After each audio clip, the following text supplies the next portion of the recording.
Tu as dit que la révélation de tes paroles est claire et elle donne de l'intelligence aux simples. Accorde-nous la simplicité dont nous avons besoin pour recevoir la vie qui se trouve dans ta parole, pour recevoir la victoire qui se trouve dans ta parole, pour recevoir la gloire qui se trouve dans ta parole. Seigneur, nous ouvrons nos cœurs à la révélation de ta parole et nous recevons cette parole au nom puissant de Jésus-Christ, notre Sauveur et Seigneur, qui est digne d'être loué au siècle des siècles. Amen. Bon, asseyez-vous.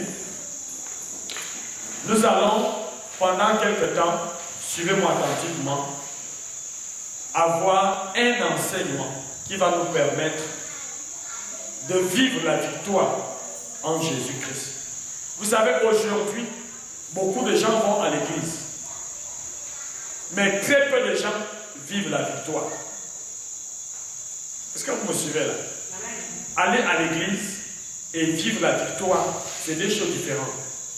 Un chrétien, c'est quelqu'un qui profite de la victoire que Jésus a remportée à la croix. C'est ce qu'on appelle chrétien. Normalement, la maladie n'est pas pour un chrétien. Vous êtes là avec moi? La pauvreté, ce n'est pas pour le chrétien. On lance un fusil nocturne à un chrétien, ça l'atteint. Ce n'est pas normal de dire à quelqu'un, ce n'est pas normal. Ce n'est pas normal. Ce qui atteint un chrétien ne doit pas atteindre, ce qui atteint un païen ne doit pas atteindre un chrétien. Non, ce n'est pas possible. Chrétien veut dire celui qui ne vit plus, mais c'est Christ qui vit à sa place. Galates chapitre 2, verset 20 nous dit, ce n'est plus moi qui vis, c'est Christ qui vit en moi. Mais le problème, c'est qu'il y a plusieurs sortes de chrétiens. Je vais vous parler de 3 sortes de chrétiens et de 3 sortes de vie. Vous comprenez là? 3 sortes de chrétiens et 3 sortes de vie. Un chrétien, c'est quelqu'un qui est en contact avec Christ. Mais il y a des choses qui arrivent à des chrétiens, pas parce que Dieu veut ça, mais parce que le chrétien ne fait pas ce qu'il doit faire pour que ça lui arrive. C'est bon? Je peux dire avec moi, je dis à quelqu'un, c'est un enseignement. J'aurais aimé que tout le monde soit pour comprendre ça, mais les gens aiment plus te comprendre pour eux. Au lieu de te donner du poisson, il faut que toi-même tu apprennes à pêcher. Vous comprenez là? Je vais vous apprendre à pêcher vous-même, à vivre, à triompher, à faire avec les démons. Pas à vouloir qu'on te chasse un démon, après il revient. Après il revient. On chasse une maladie, elle revient. C'est pas normal. Et qui me chasse les démons? S'il fallait que les démons reviennent, personne qui chasserait les démons ici. Il faut quand même que ça termine un jour. C'est bon? J'aimerais vous donner un enseignement qui va vous faire du bien. Si vous le mettez en pratique, ça va vous faire du bien. Alors, j'ai dit 3 sortes de chrétiens et 3 sortes de vie. J'aimerais que nous puissions d'abord lire dans Luc chapitre 10. Luc au chapitre 10. Vous irez encore vous-même lire à la maison. Luc chapitre 10, du verset 38, du verset 38, je crois, au verset 42. C'est bon? C'est là la première chose. Luc chapitre 10, verset 38 à 42. Luc, l'évangile de Luc, chapitre 10, verset 38 à 42. Vous connaissez l'histoire, mais je suis sûr que la manière dont je vais en parler là, on ne t'a jamais parlé de ça comme ça. Parce que ça nous révèle beaucoup de choses. Il dit ceci. Commençons donc Luc chapitre 10, du verset 38 au verset 42. Il nous dit ceci. Comme Jésus était en chemin avec ses disciples, il entra dans un village et une femme nommée Marthe le reçut dans sa maison. Elle reçoit qui? Je n'entends pas. Elle reçoit Jésus dans sa maison. Continuons. Elle avait une sœur nommée Marie, qui était aussi où? Elle avait aussi un frère nommé qui? Lazare, qui était sourd. Elle reçoit, je suis sûr que c'était l'aîné, elle reçoit Jésus dans sa maison. On dit, elle avait une sœur nommée Marie, qui, s'étant assise au pied du Seigneur, écoutait sa parole.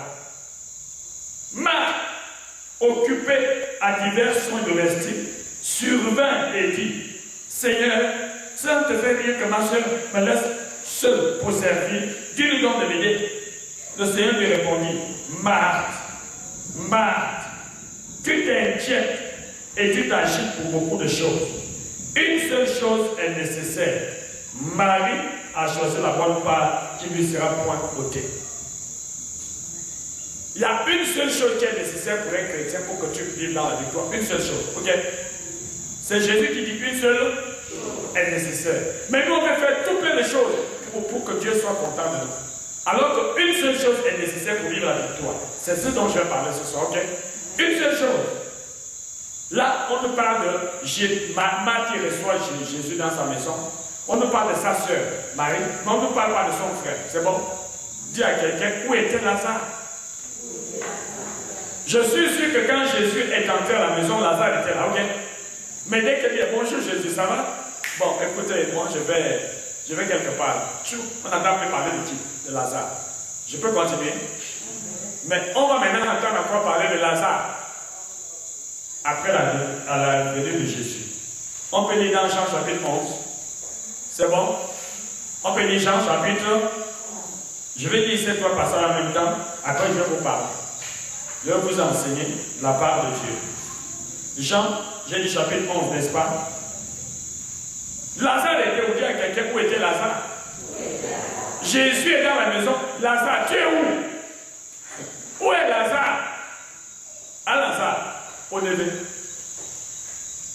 La vie est dans la maison. Vous savez que Jésus est le chemin, la vérité et la vie.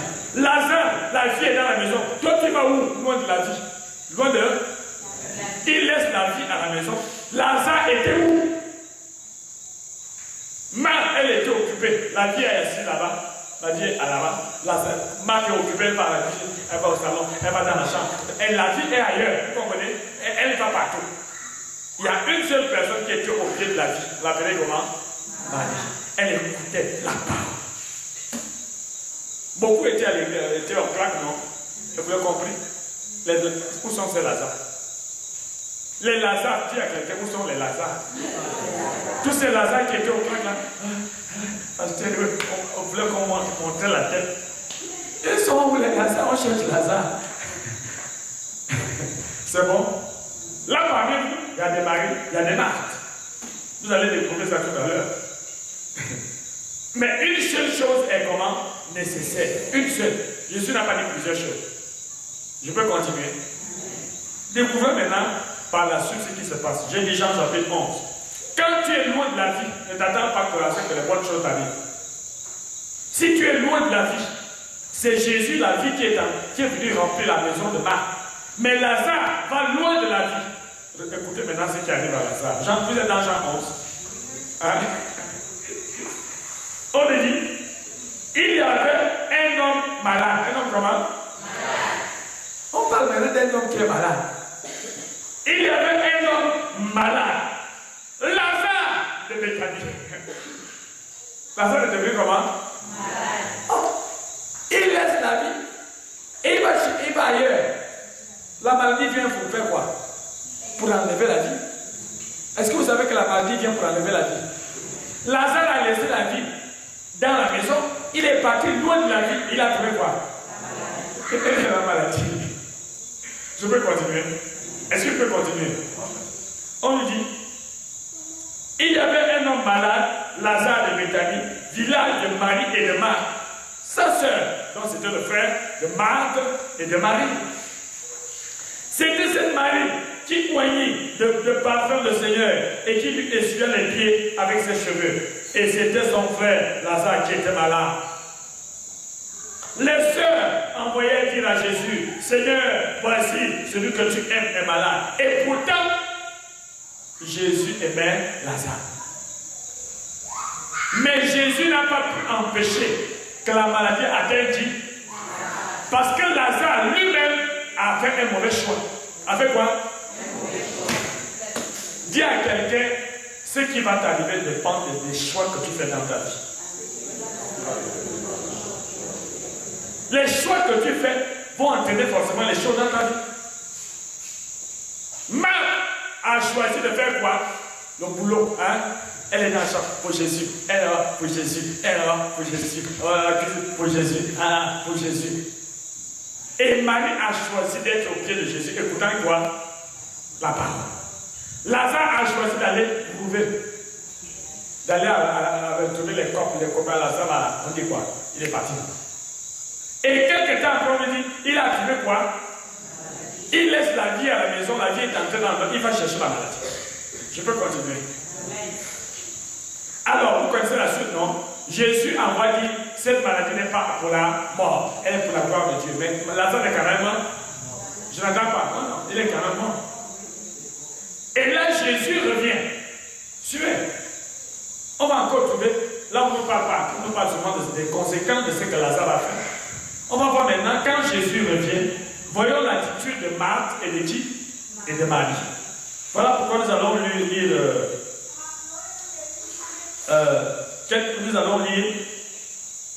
quelques versets. Toujours dans Jean chapitre 11, vous irez lire tout à la maison, n'est-ce pas? Maintenant, lisons verset 20.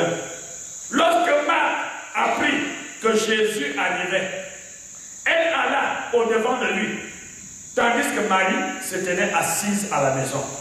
Marthe dit à Jésus, Seigneur, si tu étais ici, mon frère ne serait pas mort. Autrement dit, c'est quoi? Jésus, c'est de tard. Je n'entends pas. Jésus, c'est de tard. Si tu étais ici, on t'a dit que le frère était malade. On a envoyé quelqu'un. Tu mets encore 4 jours pour faire quoi? Si tu avais été ici, mon frère ne serait même pas malade. C'est comme ça que les gens trompent Jésus quand ils ont des problèmes. Vous êtes avec moi? Si tu étais ici, mon frère ne serait même pas malade. Elle dit ça debout. Elle dit ça debout devant Jésus. Devant Jésus, debout. Grondant Jésus. Est-ce qu'on peut maintenant voir quand Marie aussi va rencontrer Jésus? On peut aussi voir Marie. Je vais vous parler de 3 personnes. De Marthe, de Marie et de qui? Et de Lazare. 3 types de chrétiens. 3 types. Avec des conséquences différentes. C'est bon? Est-ce que vous êtes avec moi? Dans toutes les églises, vous êtes... Bon, toutes les églises, même là, l'église, il y a 3 types de personnes. Toutes les églises sont là. Les Lazare. Les chrétiens lazardiens. Les chrétiens martiens. Ou bien martiens, je ne sais pas comment on dit ça. Les chrétiens mariés. Il y en a beaucoup. Comment est-ce que ça peut arriver pourtant? Et pourtant, vraiment, Dieu, pourquoi tu as permis ça? Tu as permis ça parce que toi, tu as choisi, tu as fait un mauvais choix. Je peux continuer. Alors, voyons maintenant ce qui est arrivé. On nous dit, verset 32. Lorsque Marie fut arrivée, là où était Jésus, et qu'elle le vit, elle tomba à ses pieds. Elle fait quoi? Je n'entends pas. Elle est tombée au pied de qui? Est-ce qu'on nous a dit que Marthe était tombée au pied de Jésus? Mais elle est venue faire quoi? Gronder. Est-ce que tout le monde est là? Dès que Marie voit Jésus, dès que Marie, elle tombe au pied de Jésus. Et dans la maison, elle était comment? Dans la maison, elle était comment? Non, au pied de Jésus toujours. Et quand dehors, elle est comment? Que ce soit dans la maison, que ce soit dehors, elle est où? Est-ce que vous êtes avec moi?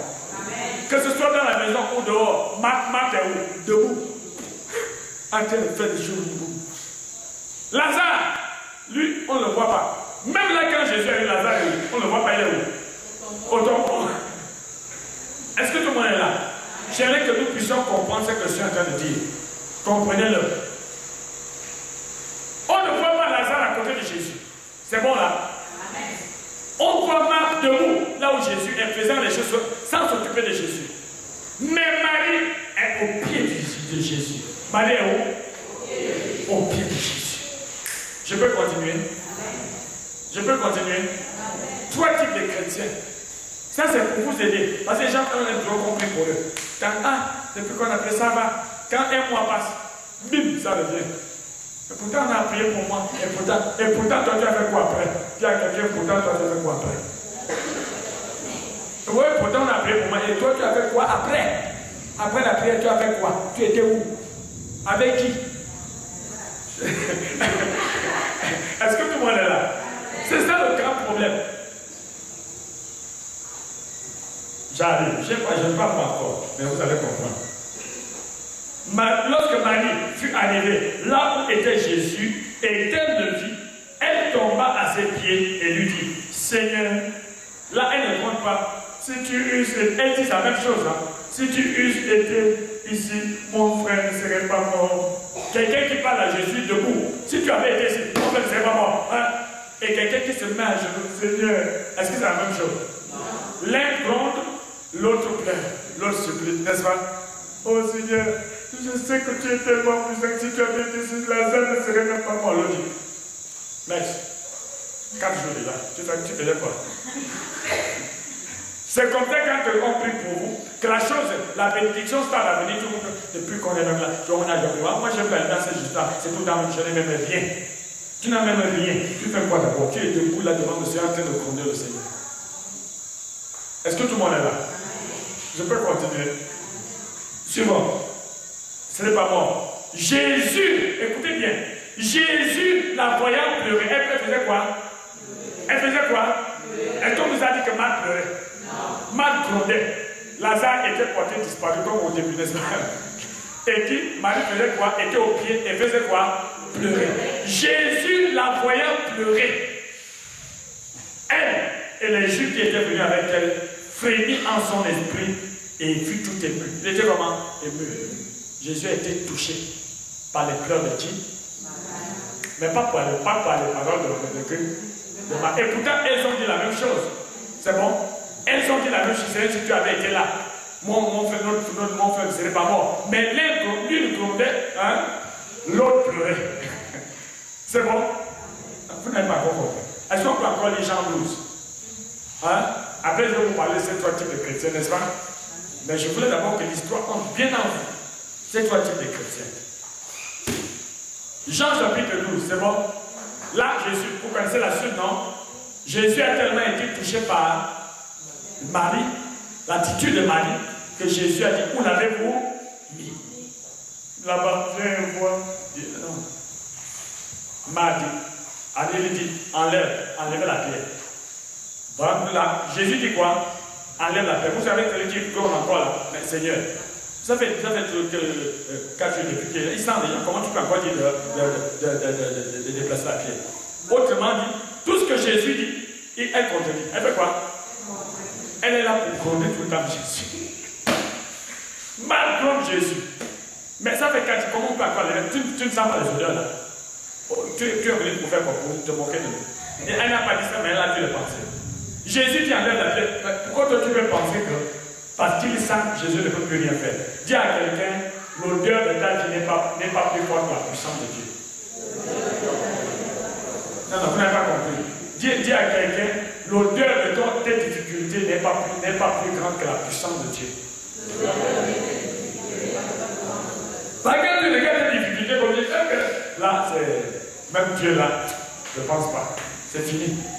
C'est bon, je peux continuer. Alors, qu'est-ce qui se passe? Jésus a fait ce que vous savez. Il a levé les yeux vers le ciel à cause de l'intercession de qui? Marie. Seigneur, je sais que tu m'exauces toujours. Si j'ai parlé, ce n'est pas à cause de moi, mais à cause de Dieu. À cause, afin qu'il quoi? Lazare, sors! Philippe, miracle. Lazare est sorti. Vous êtes avec moi? Est-ce qu'on peut maintenant voir après la résurrection de Lazare ce que Marie fait, ce que Marthe fait et ce que Lazare fait? On peut y aller. Hein? Je vais vous montrer d'abord quand Jésus rentre à la maison, n'est-ce pas? On a vu ce que Marie a fait, ce que Marthe a fait et ce que Lazare a fait. On voit maintenant les conséquences de leur attitude, n'est-ce pas? Et la grâce de Dieu qui se manifeste encore. Voyons maintenant après la grâce de Dieu, les attitudes et tout encore, non? Et on va passer 3 types de chrétiens. Qu'est-ce qu'on voit maintenant? Vous êtes dans Jean chapitre 12. À partir du premier verset, on nous dit 6 jours avant la Pâque, Jésus arriva à Béthanie. Où était Lazare? Où était qui? Lazare. Qui avait ressuscité des morts? Il a fait un grand miracle, n'est-ce pas? Il était mort pour lui et il revient à la vie. Parce que beaucoup de gens font même des grands miracles, mais leur attitude, la vie du Seigneur ne change pas. Malheureusement.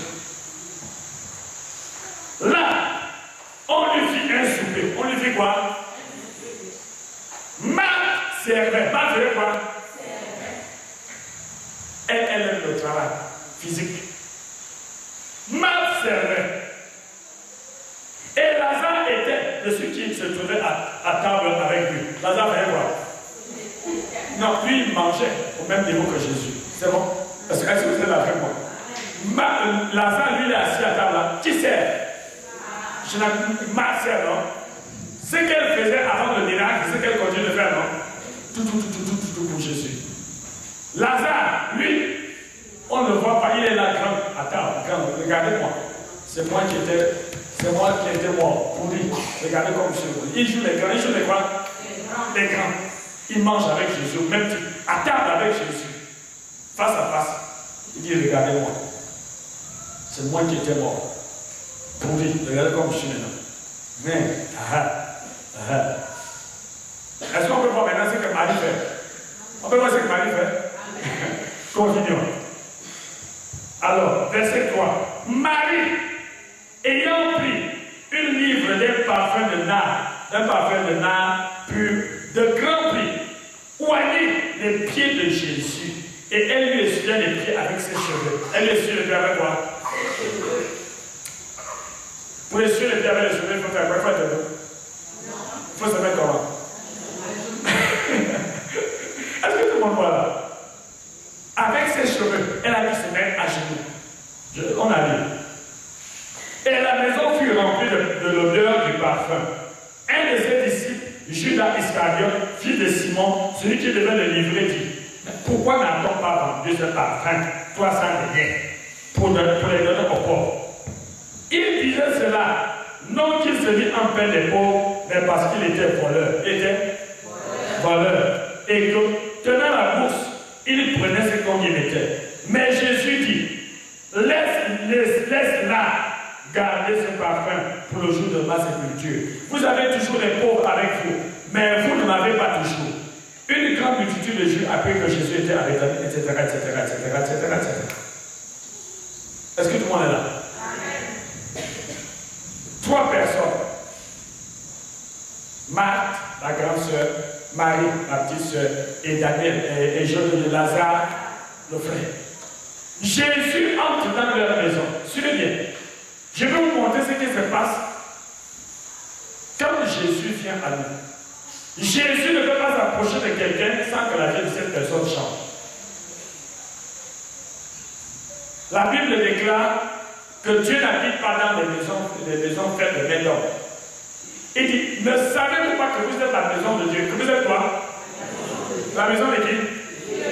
Quand tu dis: Seigneur Jésus, je reconnais que la vie que j'ai menée jusqu'à présent est une mauvaise vie. J'étais dans le péché, je faisais comme je voulais, je parlais comme je voulais, j'allais où je voulais. À partir d'aujourd'hui, je décide de changer ma façon de faire. Pardonne-moi parce que tu m'as tellement aimé à la croix que je ne peux plus continuer à vivre comme je vis là. Prends ma vie. Si tu le fais de tout ton cœur, c'est ce qu'on appelle la repentance. Jésus vient en toi. C'est toi la maison. Dis à quelqu'un: c'est toi la maison. Et quand Jésus vient en toi, à partir de ce moment, tu peux être soit Lazare, soit soit qui? Marie. Là, tu peux être soit Lazare, soit Marie. C'est toi qui décides. Mais la Bible nous dit quelque part, il y a quelqu'un qui a choisi une bonne part. Est-ce qu'on peut commencer par le début? Quand Jésus vient à toi, généralement quand on est dans notre Seigneur, il y en a qui vont, je veux vous raconter un témoignage. Il y a quelqu'un qui était malade à Libreville. Il est venu à l'église, on a prié pour lui. Il est venu à l'église souffrait d'un cancer. Il a été guéri. Après, on ne le voyait plus à l'église. Il a même fait le témoin que le cancer avait disparu. Après, il a fait quoi? Il a disparu. Un jour, l'un de mes pères pasteurs le retrouve. Il dit: ma frère, mais ça fait longtemps que je ne te vois plus. Qu'est-ce qu'il y a? Tu as disparu. Vous connaissez sa réponse? Je viens encore faire quoi? Ce que je cherchais, j'ai déjà. Je suis guéri, c'est vrai, complètement. Je ne sens plus rien. C'est fini complètement. Il est qui? Lazare, Marie ou Marthe? Jésus entre chez toi. Tu reçois la vie. Et la vie que Jésus te donne, tu vas loin de Jésus. Loin de Jésus. Comme ce jeune homme qui avait demandé à son père de lui donner la part de sa richesse, n'est-ce pas? Il est parti dépenser ça avec des prostituées. Et jusqu'au jour où la famine est arrivée. Ce que les gens ne savent pas, c'est que quand Dieu nous fait du bien, il ne nous fait pas du bien pour qu'on aille glorifier le diable. Beaucoup de gens se viennent pour avoir la guérison. Beaucoup viennent même dans cette équipe, pas parce qu'ils m'aiment, parce qu'ils aiment ton Dieu, parce qu'ils ont des problèmes. Hein? Parce qu'ils ont. Ça, c'est vrai.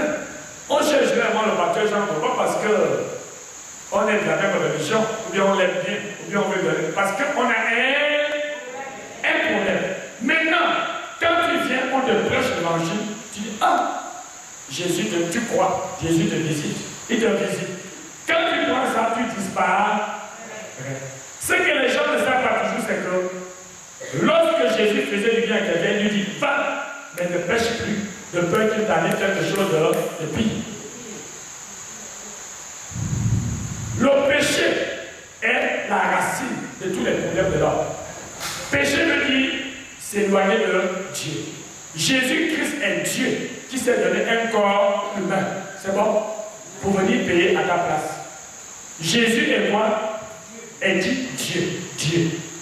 Qui a pris la forme d'un homme pour venir payer à la croix ce qu'aucun homme ne peut payer pour toi le prix du péché. Mais si Jésus a payé comme ça, il te guérit même. Comment toi tu décides de disparaître? De faire quoi? De disparaître. Loin de Jésus. Et il y en a qui font ça. Dès qu'il a reçu ce qu'il veut, il disparaît.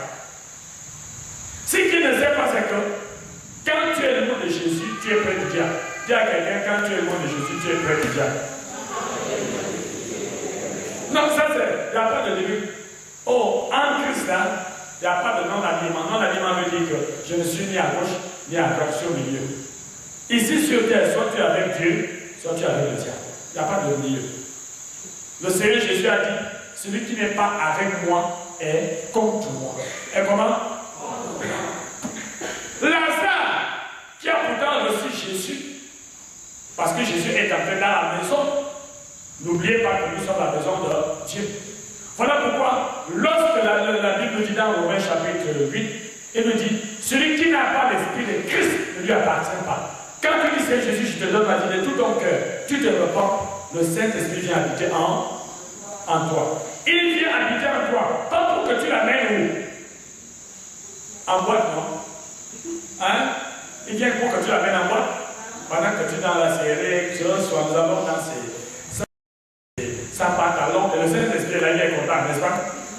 Vous êtes avec moi? Il est content, non? Ce soir, nous allons danser. Au côté de là, le Saint-Esprit est content, non? Il ne peut pas être content. Ou bien tu as le Saint-Esprit en toi et tu te mets à te bagarrer avec le Saint-Esprit, à insulter. Le Saint-Esprit est là et tu insultes, tu fais quoi? Regarde-moi ces yeux, le canard à qui on a fait le canard et qui on a fait la purge. Tu as déjà vu on fait la purge au canard. Il y a des injures. Et quand tu fais ça, tu es en train de faire comme qui? Comme Lazare. Tu es en train de t'éloigner de qui? Est-ce que tu m'en suis là? De Jésus. Il y en a qui ne savent pas que quand devenir chrétien veut dire, ce n'est plus toi qui vis, mais c'est Christ qui vit ta vie, ça vient de toi. Un vrai chrétien ne tombe pas malade. Ne doit pas tomber malade. Il peut tomber malade, mais il ne doit pas. Dis à quelqu'un, il ne doit pas. Un chrétien ne doit pas tomber malade. La maladie n'est pas pour le chrétien. Vous êtes avec moi? La maladie, ce n'est pas pour le chrétien. Non, non, non, non, non. Vous me suivez bien?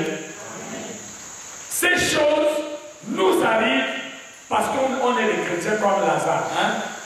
Jésus, on reçoit Jésus chez nous. Ben, allez, on continue comme si Jésus n'était même pas entré, n'est-ce pas?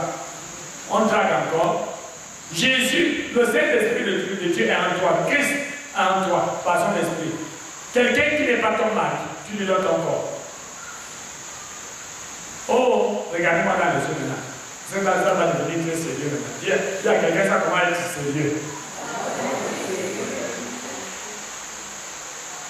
Il aime s'il était Dieu est amour. Allez, multipliez-vous en désordre. Faites comme vous voulez. J'aurai les copines partout. J'aurai des maîtresses partout. Il est écrit dans la Bible. Dieu est amour. Dieu multipliez-vous en désordre. Mais ce que les gens ne savent pas, c'est que Dieu est amour, ne veut pas dire qu'il fait des relations sexuelles. Parce que Dieu n'a jamais eu des relations sexuelles avec qui que ce soit. Hein? Dieu a dit multipliez-vous à qui? Il a dit ça à qui? Hein? Quand il a dit multipliez-vous, il a dit ça à qui? À un homme, à une femme mariée. Mais quand il a dit maintenant aux chiens, aux animaux, il leur a dit en vrac à tous, multipliez-vous. Ça, il n'y avait pas. Pourquoi les animaux ne se marient pas? Lisez Genèse chapitre 1er. Dieu créa un homme et une femme. Après leur mari, il a dit soyez féconds, multipliez-vous. À qui? Au mari et à sa femme. Quand l'homme se réveille, il dit voici cette fois, celle qui est aux de maison, chère de ma chambre, appelée ma femme. On est là au chapitre 2. Chapitre 4, verset 1. Adam connut Ève, sa femme. Connaît qui? Qui? Hein? Ève, sa femme. Ève, je n'entends pas. Et Ève connut Adam, son mari. Maintenant, les gens du monde de s'écrire multiplier-vous, mais on a dit ça à qui? On a dit à un homme et à une femme qui se sont mariés devant Dieu. Parce que quand Adam a dit, voici cette fois, celle qui est hôte de maison, chère de ma chair, on l'appellera ma femme. C'est là où le mariage s'est passé. Dieu était leur père, n'est-ce pas? Le père d'Adam, le père d'Adam et le père d'Ève. Dieu était le créateur d'Adam et le créateur d'Ève. Dieu était aussi le maire de la ville d'Éden. Donc quand il a dit, voici cette fois, celle qui est hôte de maison, chère de ma chair, on l'appelait ma femme. Il a fait 3 mariages à la fois. Le mariage traditionnel, Dieu le Père était là. Dieu le Père était là. Le mariage était civil parce que Dieu était aussi le maire de la ville d'Éden. Et le mariage divin parce que Dieu était aussi Dieu. Quand il a dit ça, oui, monsieur le maire, je vais prendre pour épouse. Oui, Père, je vais prendre pour épouse. C'était mariage. De chapitre 2. Chapitre 4, verset 1. Adam connut Ève, sa femme. Tous les problèmes des chrétiens viennent entre les gens. Il y a quelqu'un qui pour nous se trouve entre les gens. Le diable passe beaucoup par là pour donner des maladies bizarres aux gens. Pour mettre les gens dans la possession démoniaque. Et les Lazare reçoivent Jésus dans leur vie, mais continuent de jouer avec ce qui est entre les gens. Ça tire à droite, ça tire à gauche, ça reçoit à gauche, ça reçoit à droite. Et les gens veulent que tout se passe bien. Est-ce que tout le monde est là? Voilà pourquoi Dieu nous parle de repentance. Tu reçois à gauche, tu reçois à gauche. Est-ce que tu connais la personne qui te donne ce que tu reçois là? Quel est son maître? Et toi qui donnes est-ce que tu connais ta fille? Moi, je me souviens des bêtises que j'avais faites. Moi, je n'étais pas chrétien. Je n'avais pas reçu ce message. Je sortais la nuit, étant catholique, croyant que j'étais chrétien. Je sortais la nuit. Je vais au cinéma à Libreville. Mais je dis, ce soir, je dois rentrer à la maison avec une fille. Regarde, écoutez les bêtises. Je sors au cinéma. Dès que je suis au cinéma, dès qu'on sort, je cherche moi une fille qui est seule, une fille qui est comment?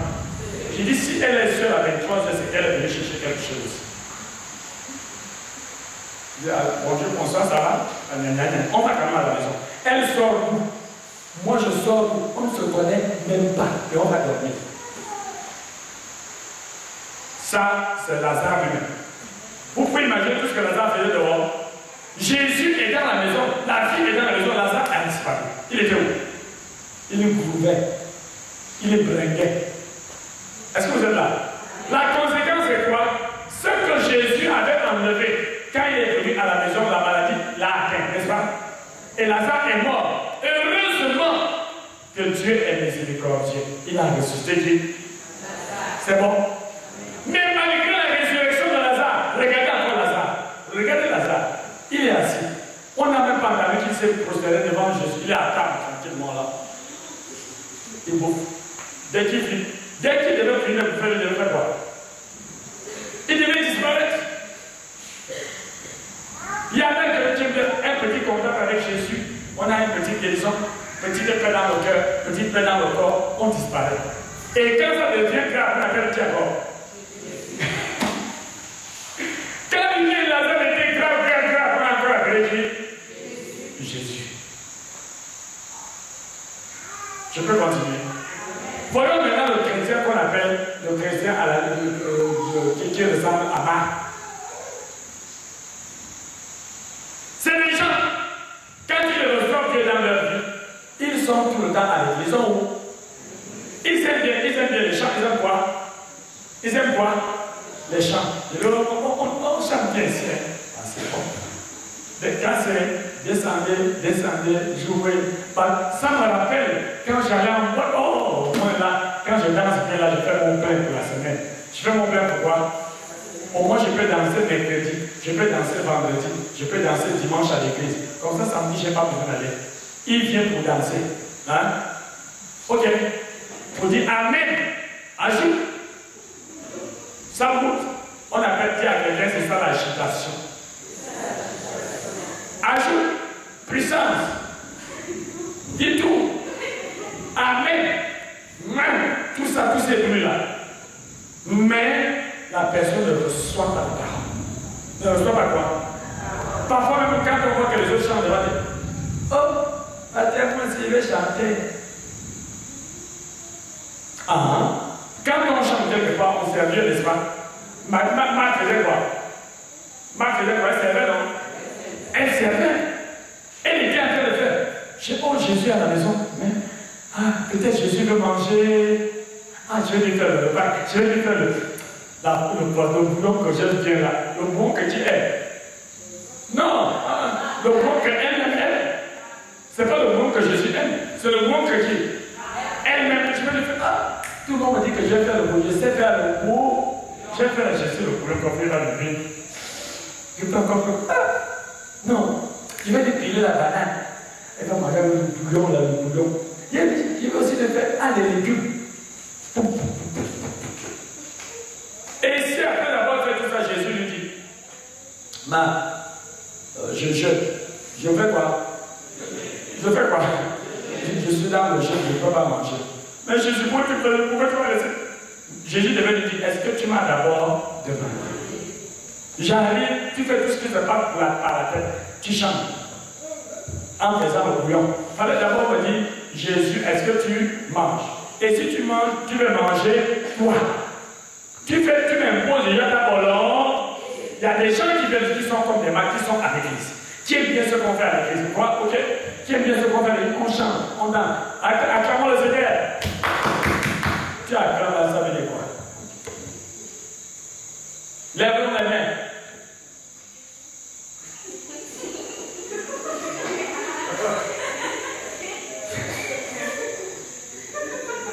Tu reçois maintenant.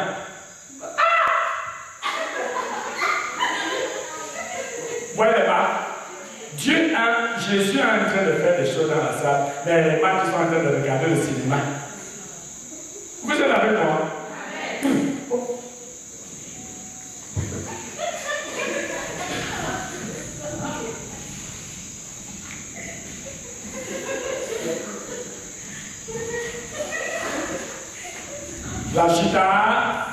L'agitation. Et pourtant, le Saint-Esprit est en train de faire quelque chose pour quelqu'un. Mais toi, tu es agité. Tu es comment? Agité. Et la grâce est en train de passer. Tu es en train de rater quelque chose que Dieu pourrait faire pour toi. Parce que tu es chrétien dans la marche. Tu regardes le cinéma. C'est-à-dire qu'en fait, tu ne dis pas ça, mais tu penses ça. Comme quoi les choses que je vois là maintenant. Il crie comme ça pour faire. Lui là, il est couché là depuis longtemps. Qu'est-ce qu'on lui a fait là? Elle est sûre comme ça. Et je suis revenu faire. Je suis chez les fous, bien sûr. Ça c'est où là? C'est où? Mais après, lève-le!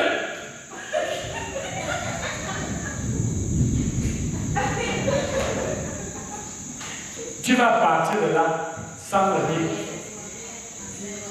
Rien. Tu n'as que le cinéma que tu as vu. Est-ce que tout le monde suit? Marc était obligé de venir dire quoi? Maître, elle vient couronner Jésus. Elle a couronné Jésus avec le Christ. Maintenant, quand elle passe en dehors, Jésus même là-bas, je n'ai même rien eu. Elle mente. Tu n'as rien eu. Est-ce que tu étais dans l'attitude à boire? Est-ce que tout le monde me suit là? Et même ce qui a été dit, même pendant qu'on prêche, ton cœur est agité. Pourquoi il dit non? L'église l'a dure, la messe l'a dure. Moi j'avais mon point, ils sont même en train de me cacher le programme. Tu ne dis pas ça, mais tu penses ça. Ton cœur est comment? Agité. Tu ne peux rien recevoir. Les gens ne savent même pas que ce n'est pas à nous d'imposer à Dieu le temps, c'est Dieu qui nous impose le temps. J'ai vu une femme au marché. On a les liens de parenté. Son enfant est fou. Et quand le séminaire qu'on a vient de tenir là s'est passé, elle me dit ça tombe bien, elle me voit au marché. Elle me voit où? Elle me voit où? Ah, ça tombe bien. Tu tombes bien, mon fils. À propos de mon fils dont je te parlais qui est à la maison enchaîné. J'ai dit oui. J'ai vu le séminaire, j'ai dit oui, ça tombe bien. Amène le roi. Avec les chèques. Tu ne l'as jamais amené chez les traduits pâtissiers. Oh oui, c'est vrai, je ne peux pas mentir, je l'ai amené partout chez les gagas. Tu vas faire exactement ce que tu faisais. Hein? En l'amenant partout chez les gagas, tu l'amènes aussi au crack. Ouais. Vous entendez là? Elle était prête à l'amener chez les traduits pâtissiers, même des mois et des mois là-bas, n'est-ce pas?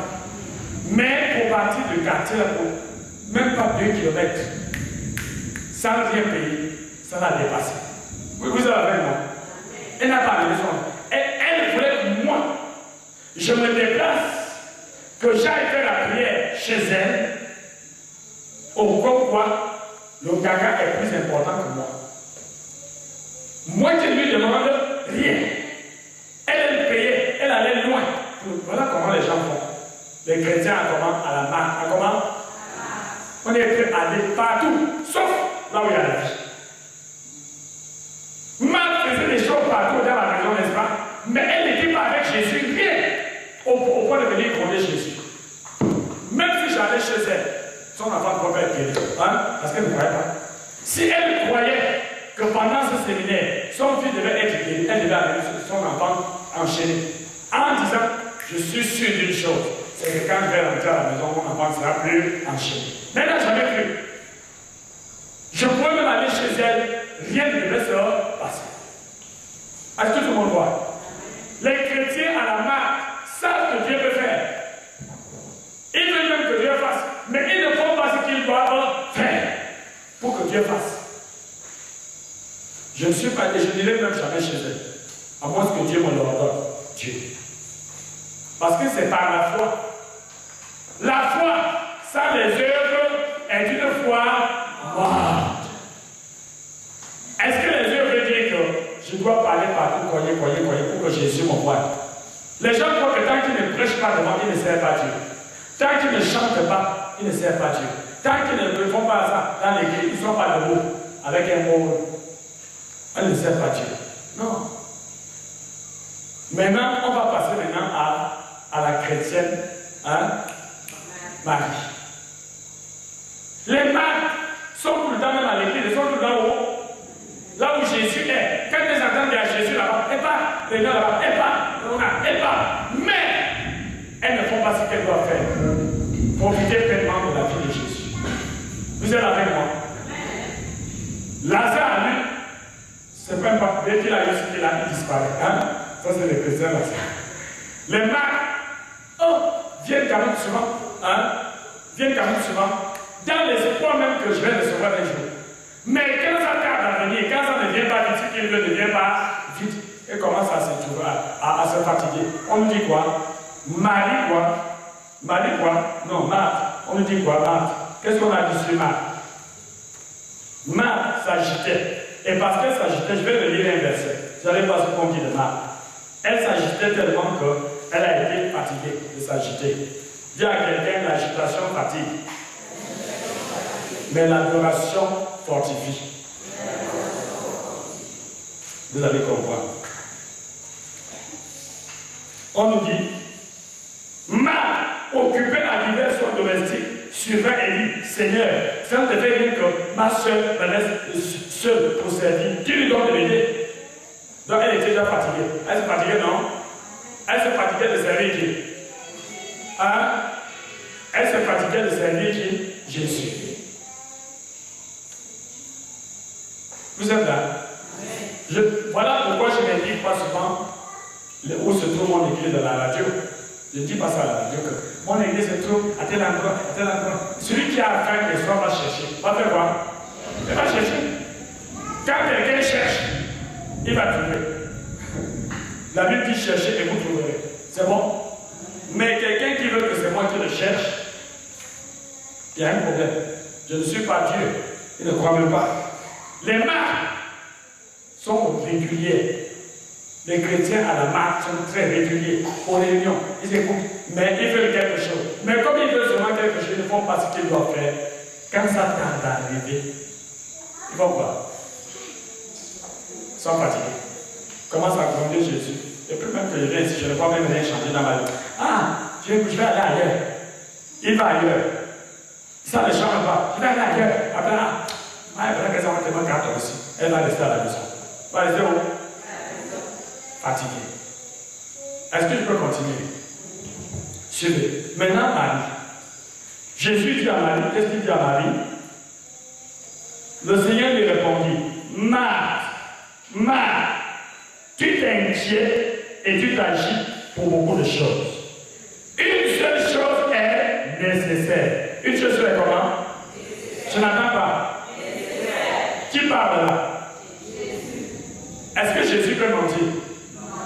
Il a dit, je suis le chemin, la vérité et la vie. Quand Jésus dit quelque chose, on ne peut pas douter de ça. Jésus dit, une seule chose est nécessaire. Marie a choisi la bonne part qui lui sera bon côté. Marie a voté au Baranga. Voilà ce qui est dit. C'est-à-dire, Lazare a choisi une part que le diable lui a ôté, non? En lui collant quoi? En lui collant quoi? Une maladie et même la mort. C'est bon? Marthe a choisi aussi une part dont elle n'a pas compris. Elle s'est rendue compte qu'elle a même mal choisi. Elle était maintenant fatiguée. Hein? Au grand de Dieu. Mais Marie a choisi la bonne part. C'est quoi la bonne part? Être au pied du Seigneur pour l'adorer. Suivez-moi bien. Quand tu adores quelqu'un, c'est que tu respectes cette personne. Adorer veut dire, suivez-moi, vénérer, honorer, respecter, révérer. Ça veut dire être prêt à tout faire pourvu que cette personne te le demande. Tu es prêt à faire tout ce que cette personne te demande. Quand tu te mets à genoux devant quelqu'un, c'est que tu es plus grand, non? C'est que tu es le plus grand? C'est ça, non? Non, c'est que la personne est plus grande. Tu la considères comme étant supérieure à toi, n'est-ce pas? Marie était au pied. Elle n'était même pas où? Elle n'était pas à côté de Jésus. Elle était où? Alors que Lazare était où à table? À côté de Jésus. Au même niveau que Jésus.